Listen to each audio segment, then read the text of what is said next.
Assalamualaikum warahmatullahi wabarakatuh. Nahmaduhu wa nusalli ala rasulihil karim amma ba'd. Fa'udzu billahi minasy syaithanir rajim. Bismillahirrahmanirrahim. Sadaqallahul aliyyul azim. وقال النبي صلى الله عليه وسلم إنما بعثت معلما أو كما قال عليه السلام সকল প্রকার প্রশংসা আল্লাহ রাব্বুল আলামিনের প্রতি দরুদ ও সালাম বর্ষিত হোক রাসূল সাল্লাল্লাহু আলাইহি ওয়াসাল্লামের আদর্শ রওজাতুল মুবারাকে।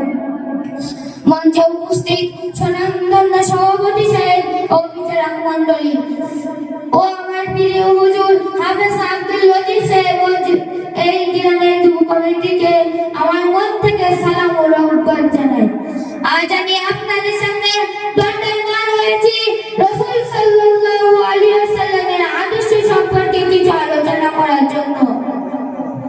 নবী সম্পর্কে স্যার আইজাক নিউটনকে জিজ্ঞাসা করা হয়েছিল যে সারা পৃথিবীর বুকে মহান ও মহানিত হিসেবে আপনি কাকে নির্বাচন করিবেন? তখন তিনি উত্তর দিয়েছিলেন হযরত মুহাম্মদ সাল্লাল্লাহু আলাইহি ওয়াসাল্লাম is the prophet and leader. তার আদর্শের কাছে সারা পৃথিবীর মানুষ মাথা নত করতে বাধ্য। আমরা শুধু বলি তিনি লিডার নয়, as a father, as a leader, as a teacher, he is the Superman of the world. তিনি পিতা হিসেবে অতুলনীয়, শিক্ষক হিসেবে অদ্বিতীয়, লিডার হিসেবে সর্বসেরা। আমার আদর্শ সারা বিশ্বকে জয় করেছেন।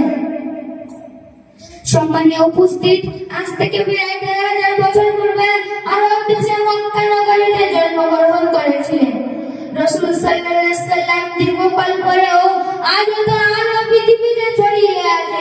গোটা বিশ্ব জুড়ে মুশরিক, বেঈমান, কাফের মাথা নত করেছিল তার আদর্শের কাছে।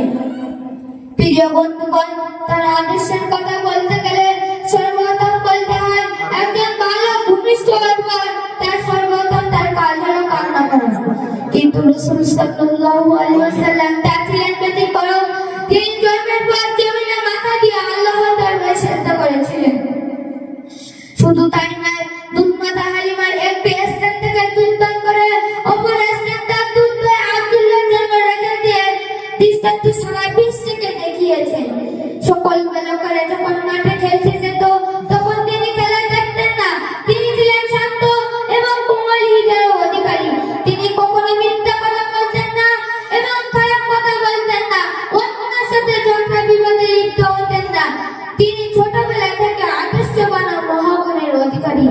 ওই জন্য আল্লাহ তাআলা তার আদর্শকে প্রশংসা করে বলেছেন, লাকাদ কানা লাকুম ফি রাসূলিল্লাহি উসওয়াতুন হাসানা। নিশ্চয় রাসূল সাল্লাল্লাহু আলাইহি ওয়াসাল্লামের আদর্শ উত্তম নিদর্শন। এবং আল্লাহ তাআলা আরো বলেছেন, ইন্নাকা লাআলা খুলুকিন আযীম। হে নবী, আপনার চরিত্র সর্বশ্রেষ্ঠ। তার কারণ হলো সততা ছিল তার পেশা, আমানতদার ছিল তার নেশা, সত্যবাক্য ছিল তার চিরসঙ্গী, পূর্ণতা ছিল তার কামনা, পরিপেট ছিলেন দাতা, এতিমের ছিলেন পিতা, ক্ষুধার ভিতরতা ছিল তার নগরের মধ্যেই ভরা। প্রিয় বন্ধুগণ, দুঃখের সাথে বলতে হয় হযরত মুহাম্মদ সাল্লাল্লাহু আলাইহি ওয়াসাল্লামের আদর্শ আমাদের সমাজ থেকে বিলুপ্তির পথে। নবজাত শিশুকে গানের আওয়াজ কণ্ঠকৌল প্রকম্পিত করে তোলে। ছোটবেলায় তো কলেমা শিক্ষাতে দূরের কথা, আলিফ বা তা না শিখে বড় হাঁটতে মাঠে এসে মা বলতে হয় কবিতা শেখায়। ইসলামিক শিক্ষার বেলায় তো নেই। তাই আজ এই যুব কমিটির পরিচালনায় আমাদের বক্তব্যকে শিশুদের ইসলামিক শিক্ষা দিয়ে রাসূল সাল্লাল্লাহু আলাইহি ওয়াসাল্লামের আদর্শিত করার প্রচেষ্টা করেছে। এই বলে আমার বক্তব্য শেষ করলাম। ভুল ত্রুটি হলে ক্ষমা করবেন। ওয়া আলাইকুম আসসালামু আলাইকুম।